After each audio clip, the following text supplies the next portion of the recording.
Hi, everyone. Welcome to Black Public Media's Filmmaker Friday. And I'm Carol Bash. I'm the program coordinator at Black Public Media. And today we are going to talk with the filmmakers of our upcoming AfroPoP Digital Shorts program, the documentary Smile4Kime. And so Smile4Kime is going to be dropping live on our AfroPop Digital Shorts portal on the Black Public Media YouTube this coming Tuesday, which is May 22nd, I believe, or May 20th, May 20th. So check out Smile4Kime on YouTube on May 20th. And Smile4Kime actually came to Black Public Media through our open call initiative in 2022. And after the film was completed, we acquired it for AfroPop Digital Shorts. And so we're proud that this film, which is very powerful and beautiful, is truly a part of the Black Public Media pipeline from beginning to end. And so I'm going to introduce the filmmakers.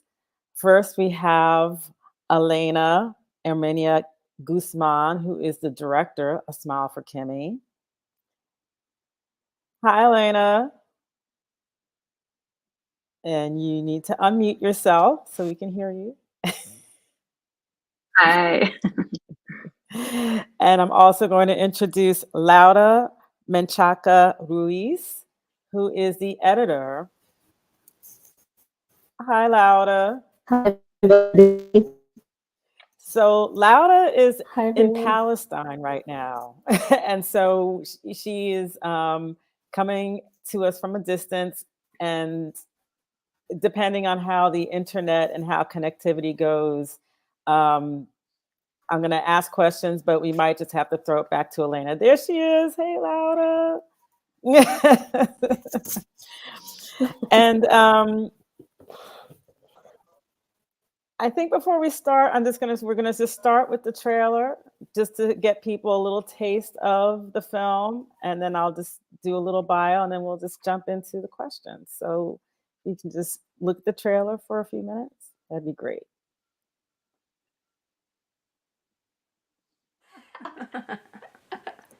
There you go. Oh. Okay, so you're gonna go behind the camera. Here you go. Okay. So you can hear the sound. I think I'll be less loud, so I think it should be Are you fine. trying to say I'm loud? Exactly. That's exactly what I was saying. How's the framing? It's good. Okay. Read this when you doubt life is worth living. Dear wondrous child of God and all your beautiful manifestations, this morning I was granted a divine vision that you are meant to be on this earth for so many more years to come. A moment of happiness poured into my heart, knowing that this was not your downfall, but beginning to your ascent to greatness. That you needed this load to rise and fly so high. Beautiful brown girl, rise your head high, knowing you are from a line of ancestors who survived the harshest of conditions, that their pain lives on through you. But just as their pain lives through you, so does their survival and resilience. Your life is just beginning. Love, always, Elena. August 13th, 2017.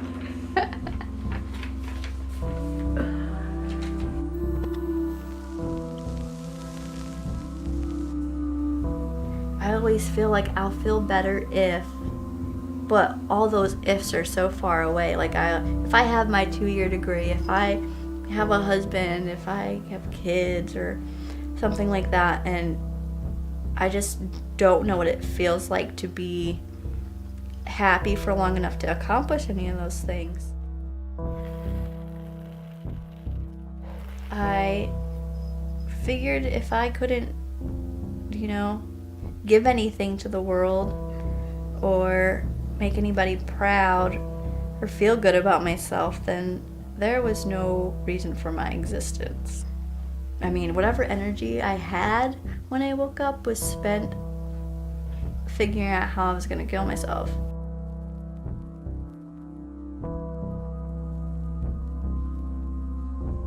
Was there ever a time when you just wanted to give up, or you felt like it was just too much?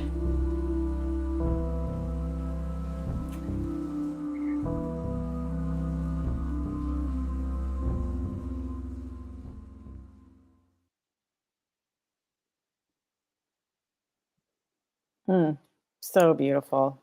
I've seen this film many a time, and it just always just hits me right here. Thank you. So I'm going to read your bios just to introduce yourselves to the audience out there. Elena Herminia Guzman, her, is the director of Smile4Kime.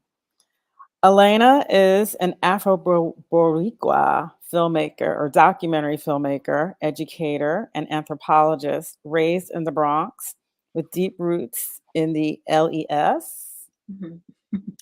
She received her PhD from Cornell University and is now an assistant professor of African American and African Diaspora Studies and Anthropology at Indiana University, Bloomington.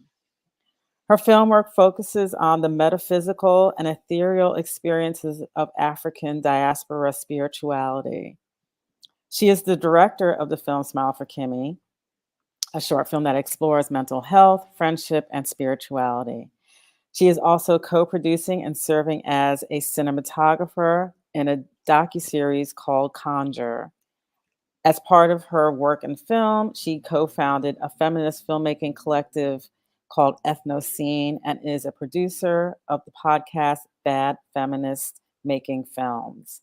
So welcome, Elena. Thank you. And I'm going to read Lauda's bio. Lauda Menchaca Ruiz is the editor. She, her pronouns. Lauda Menchaca Ruiz is a socio-cultural anthropologist and media maker from the borderlands of the US Southwest.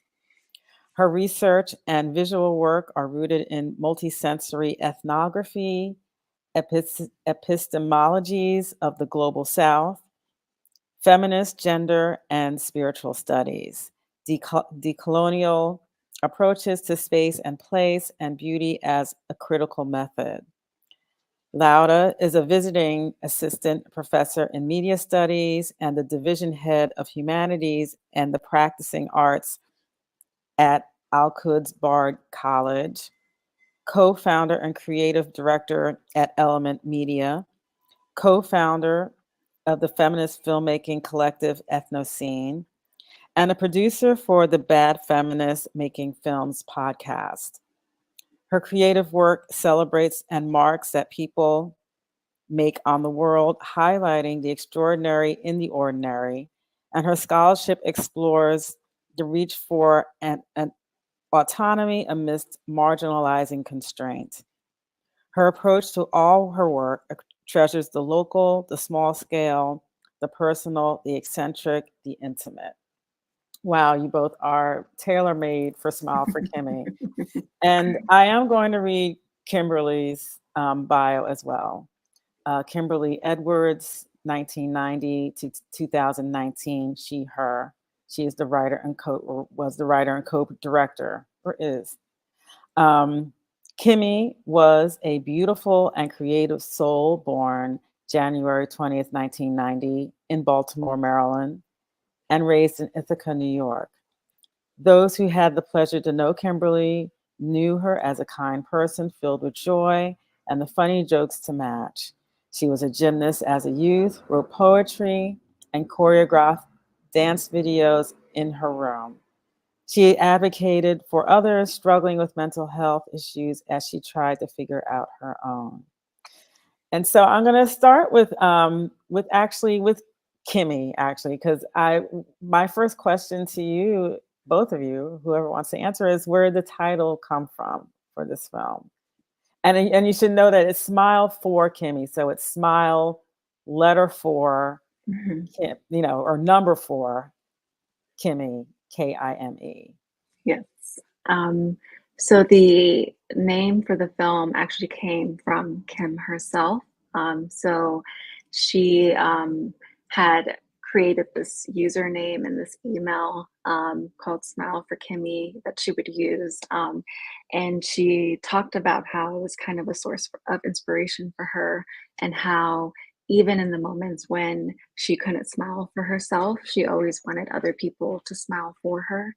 And so I think that's really at the foundation of this film is in the end, what we hope is when you watch this film that you smile for Kimmy, despite the kind of ups and downs and the difficulty that she went through in life. We still hope that you smile for her, knowing that she is continuing her work, even not here in this kind of physical space. She's continuing her work to advocate for those with mental health. So, I think it's a heavy film, and it talks about really heavy subjects, but hopefully in the end, that's what we want you all to do, is smile for Kimmy. Beautiful. Yes. And it is a heavy film, but but as you said, it is truly a beautiful film, and just how all these elements are interwoven with one, to tell this story. So can you talk a little bit, both of you, louder too, because how did you work together, number one? And then also just the aesthetics, like coming up with the visualization of bringing forth the story. Yeah, I'll start real quick and then I'll throw it to you, Laura. Laura was with me on the beginning of this project. She knew Kimberly as well. And so it felt important to me that I had someone who could tell the story, who knew Kimberly, who knew me in that moment, as I was kind of going through a lot of these difficulties. And then also Laura is a really brilliant filmmaker, and so it made sense. And so I recall, actually, I told Laura this, I had a dream not too long after Kimmy passed away, and that dream told me that Laura was going to be the one helping me to make this film come to fruition. So it came true. Wow. Yeah, this film was really still to make. It started very organically in a way. I think it started as actually a class project, and it was kind of like the very first imbrication of it is that you were working on shorts, and then from there, the desire to co-create this, desire to co-create, and then sort of longer, and I got folded into it as it progressed. But I think what's really beautiful is that I think it made a really big difference that I did know Kim. I wasn't as close to Kim as Elena was, but I knew her well enough, and I also knew Elena's journey with Kim and the friendship with Kim, because Elena and I are very close. We've been very close friends for 12 years now. So I also experienced not just Kim's journey, but also Elena's sort of journey as she experienced, the highs and lows of their friendship. And I really got to see how Kim fought for herself and how Elena fought for her too. And that was really something beautiful that as I edited it was always at the forefront of my mind. Beautiful. Can we talk about the aesthetics, or basically just how you came to decide, your process of deciding how to tell the story visually with the animation, all these incredible music and animation and archival, of course. Yeah, I think the film came together so beautifully through all of the amazing collaborators that we had.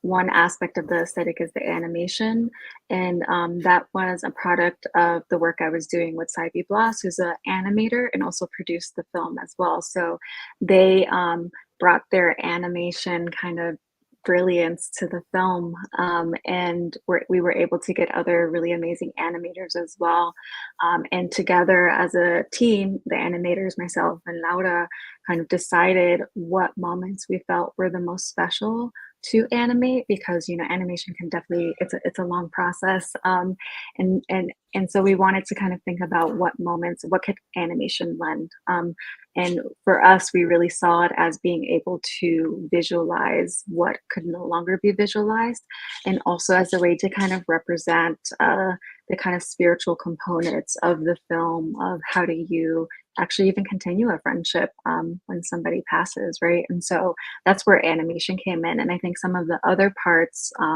as well that came through in our collaboration, Laura, myself, and Saibi is thinking about the other components of the how to represent my own internal grief. So that comes through in a lot of different ways. And then we have the older footage, which is kind of an archive, so to speak, of Kimberly. It's the only footage that we had and would ever have at that point of Kimberly. So we really treasured it as much as possible, even though it was visually distinct from the rest of the footage, but it was so special in its content. Okay. I'm going to ask one more question and then see if we have any questions from the audience. Can you talk a little bit more about what the goals of the film are? Yeah, I would say first and foremost, this was a film that we wanted to use as a way to highlight the specific reality of Black women's mental health, because it wasn't something that you get to see a lot in film. And so when I started this film out with Kimberly, it was really, that was our goal, was to show that and show it through her story. And so that does remain a central goal very much to this film. And I think to another extent, as this film has kind of gone and shown in different places, there's something that's really powerful and validating about seeing yourself represented, especially for such a taboo subject. Suicide, people don't really like to talk about it. People don't really like to think about these topics. And so I've noticed that a lot of survivors and people who have had similar experiences really just appreciate the kind of openness of being able to talk about what it means to support and love someone in crises, but also what it means and how to show up and support for the person who is in crisis. So I think a lot of people have really connected with that. And I think another goal really is to give the other perspective of how do we show up for our loved ones in crises. So for family and friends who have experienced either a loved one's attempted suicide or death by suicide, right? We want people to kind of know that there's just there's a particular kind of pain that we wanted to represent. And so I think it's kind of showing both sides of the coin in my own story in the film, and then also through Kimberly's as well. So that felt like a really big goal as well for the film. Beautiful. Yes. Just seeing if we have any questions from the audience. Don't think so. Ebony, are you able to? No. Oh, wait a minute. No questions so far. So that means I get to keep talking to you.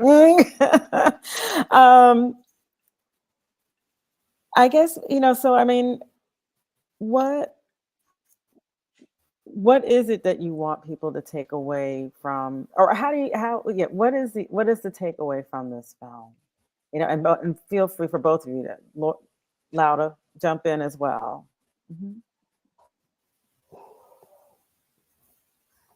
Do you want to go first, Laura? Can you hear me? Yeah. Okay, great. The takeaway from this film, I think, for me, and maybe from a distinct, as an editor, you work so closely. I mean, hours and hours and hours and hours I spent time with Kim, with her image, with her words, and for years, actually.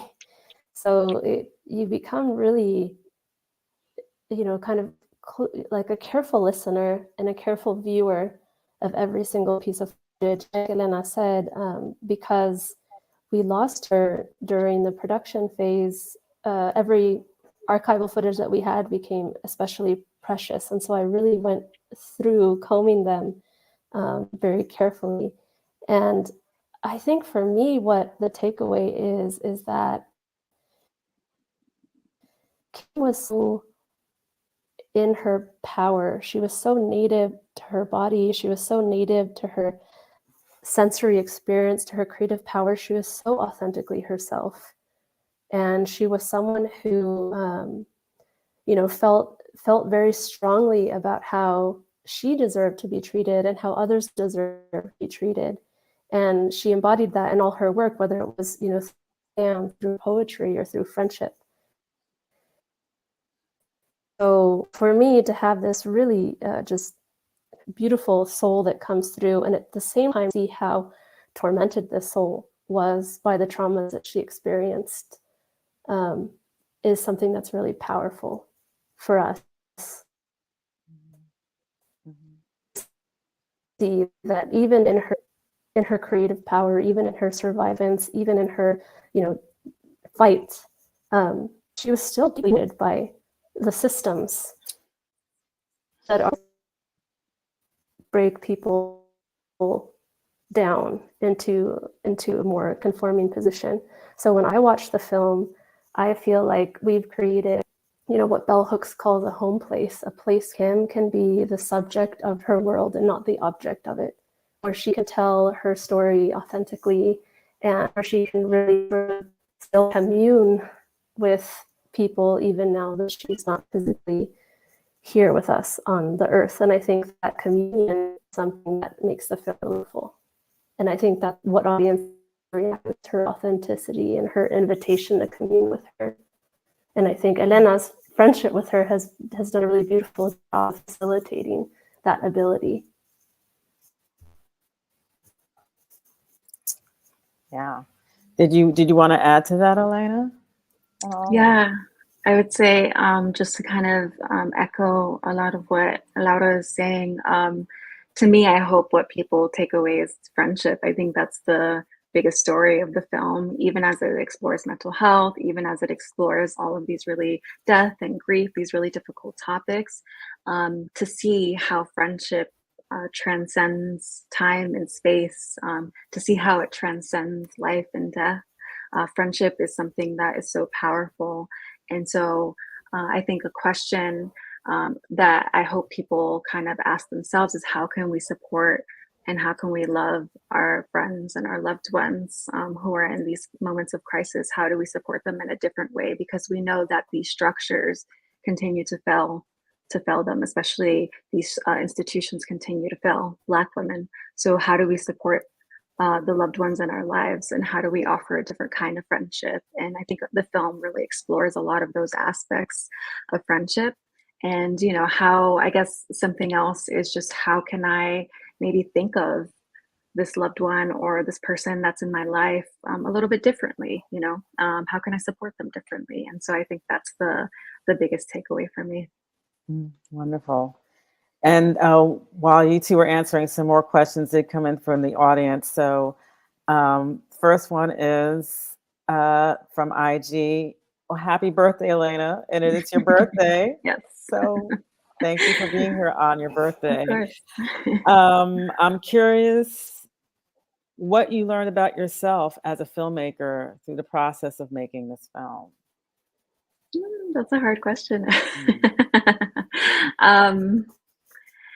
I think that one question that I get a lot as I've watched this film, or as this film has been watched by other people, is like, how did you take care of yourself in this because it's such a deeply personal film, and how were you able to even make this film? It's so hard, and I think that for me, the film actually was so important to my grieving process. And so I tell people all the time that this film is a living altar to Kimberly. It is something that is not only memorializing her, but I hope also is able to kind of do the healing work that she always wanted to do and she was doing in her time here. So I think that was such a major part of making this film, was just grieving. And I think film is special in that you watch the film. I mean, I probably have seen this film 1,000 times and not even being exaggerating here. And in those times, I got to see Kimmy and hear her words. And that was just really special to be able to grieve in such a intimate visual and sensory way. So I think that was a big thing for me. And I think another thing I learned through this film is how I guess part of my artistic vision is wanting to represent African diasporic spirituality and religion on film, and how not only to represent it, but actually how to make film a medium of spirituality and religion as well. So I think that was my biggest takeaway, and something that I'm taking onto my next project as well. Incredible. Laura, do you have an answer for how this film? Another, well, probably I learned a lesson that probably a lot of filmmakers learn is that the expression of commercial film and your own desire for what is a film. So in features, when we're talking to different industries, when we were looking at programming for festivals, there were so many different sort of demands on them, to the point to really assess the vision of the film still keep moving in the context of all the demands. And so I think that was probably the sort of preserve the integrity of the representation. And for us, the way it started was with the desire to forward his Oh, Loud, I'm sorry. We're kind of missing you. Yeah. You're far away, so you're coming in and out. But anyway, thank you. I think a little bit what I heard, I'm assuming this is kind of where Letta was going, but what I heard was the idea of maintaining the integrity of the film. And I think that was a big thing for us throughout the process of this, from the title, where people would tell us we should change the title, from the way that the story was told, and from even like when we started the animation, and wanting to make sure that the animation was everything that we wanted it to be, the artist wanted it to be, and also represented the story as well.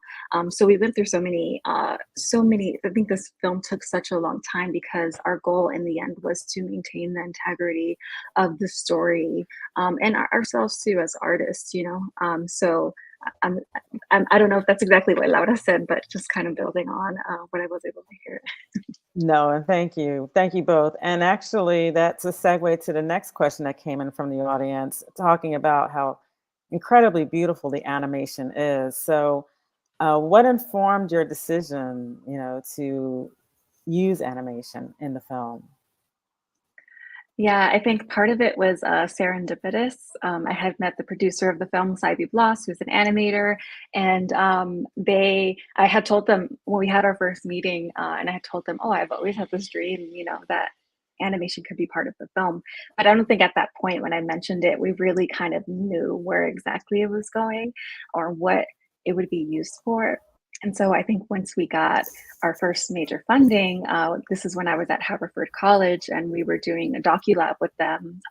They gave us funding to kind of think about animation within the film. And that's when we really started digging into the animation. And Saibi was able to bring on a lot of other amazing animators who we had a team of 4 animators in addition to Saibi. So they all contributed to the pieces that you see. And it was such an interesting process because there would be like the time of conceptualization where we would make the story, and that's where we had concept artists for that. And then at that point, we would then move it to storyboarding. And then at that point, then they would go into the editing, and each animator would take sections of the animation, and then we kind of bring it all together. And it was, I learned so much about animation in the process, and I think it's such an amazing process and tool in medium in general. But it was such a expansive project by using the animation. But I think through the process of working with animation, we saw that part of what the animation could do is like it could visualize dream worlds, like literal dreams. It could visualize spiritual opening and altars. It could also visualize moments between Kimmy and I that we never got to have, right? It could visualize these alternative moments. And so myself, Saidi, Laura, we did a lot of really creative thinking around what the animation scenes would be, where they would be in the film. It was a difficult process too, I have to say, but it was so worth it in the end. I think through all of the revisions that we went through, it ended up being, I think, the heart of the film in a lot of ways. Wonderful. Yes. And explain or just list what some of the challenges were in making this film. I mean, you already talked a little bit about it, but just again, like what in the more I guess list way, what are some of the challenges you face? I mean, I think the kind of standard challenges that a lot of filmmakers is like finding funding, right?